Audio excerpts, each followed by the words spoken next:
sakinləri Novruz bayramında öz ata-baba torpaqlarını ziyarət ediblər.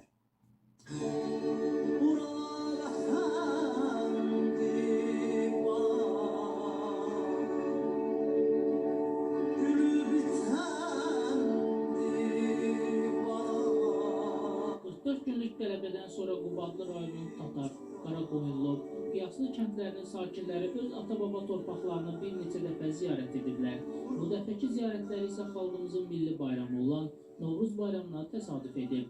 Qubadlı rayonunun Tatar, Qaraqoyunlu, Qiyaslı icmasının nümayəndələri, kənd sakinləri bir zamanlar böyük coşqu və izdihamla qeyd etdikləri Novruz bayramını bu dəfə öz doğma yurdlarında reallaşdırıblar. Öncə torpaqlarımızın müdafiəsi uğrunda canından keçən şəhidlərimizin məzarı ziyarət edilib. Onların keçdiyi döyüş yolundan və qəhrəmanlıqlarından danışılıb. Daha sonra kəndin mərkəzində bayram süfrəsi qurulub və bayram ab-havası yaradılıb.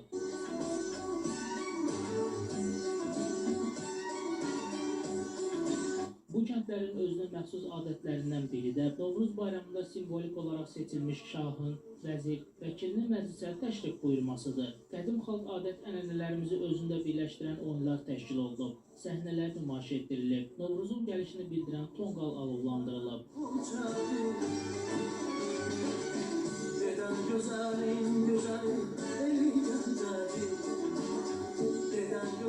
Məclisə dəvət olunan simvolik şah sakinləri salamlayaraq öz tapşırıqlarını verib və sakinlərin bayramını təbrik edib. Qubadlı rayonunun Tatar inzibati ərazi vahidinə daxil olan Tatar, Qaraqoyunlu, Qiyaslı kəndlərini gəzdikdə erməni vəhşiliyinin, vandalizminin şahidi olursan. Dağıdılmış evlər, viran qalmış yurtlar buna bariz nümunədir. Tədbirin sonunda Azərbaycan Respublikası Prezidenti İlham Əliyevə müraciət ünvanlanıb. Tədbir xoş xatirələrlə başa çatıb.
Qiyaslı kəndlərinin icma nümayəndələri artıq ikinci dəfədir ki, Novruz bayramını öz doğma yurdlarında böyük coşqu ilə qeyd ediblər.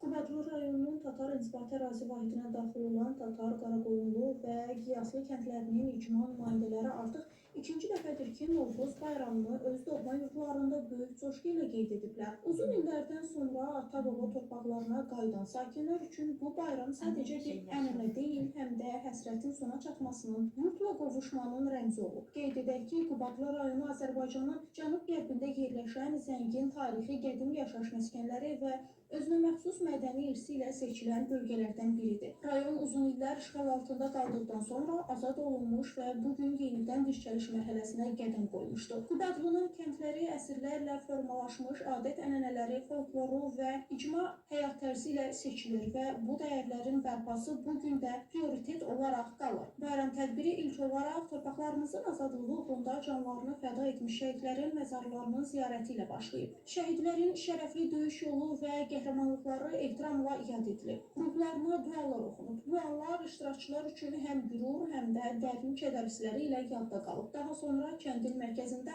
bayram süfrələri açılıb, Novruzun ənənəvi atributları ilə zəngin süfrələr qurulub və xoş ovqat yaradılıb. Tatar, Qaraqoyunlu və Qiyaslı kəndlərinə xas olan maraqlı adətlərdən biri də Novruz bayramında simvolik olaraq seçilən şah, vəzir və vəkil obrazlarının məclisə daxil olmasıdır. Bu qədim ənənə bugün də yaşadılaraq nəsildən nəsil ötürülür. Tədbir çərçivəsində milli oyunlar təşkil olunub. Qədim el şənliklərini əks etdirən səhnəciklər nümayiş etdirilib. Novruzun gəlişini simvolizə edən tonqal alovlandırılıb və iştirakçılar tonqal ətrafında toplaşaraq bayramın sevincini bölüşüblər. Məclisə təşrif buyuran simvolik şah sakinləri salamlayaraq onlara müxtəlif tapşırıqlar verib. Bayram münasibəti ilə xoş arzularını çatdırıb. Kəndləri gəzərkən isə uzun illər davam edən işğalın acı izləri açıq şəkildə hiss olunur. Dağıdılmış evlər, viran qalmış ocaqlar və talan edilmiş infrastruktur var. Erməni vandalizminin bariz nümunəsi kimi göz önündədir. Bununla yanaşı artıq bu torpaqlarda həyatın yenidən canlanması insanların doğma yurda qayıdışı gələcəyə böyük ümidlər bəxş edir. Sonda tədbir xoş, duyğusal və unudulmaz xatirələrlə başa çatıb. Bu cür tədbirlər bir daha göstərir ki, doğma torpaqlara qayıdış təkcə fiziki deyil, həm də mənəvi dirçəlişdir və Qubadlı rayonunun gələcəyi üçün böyük ümidlər vədidir.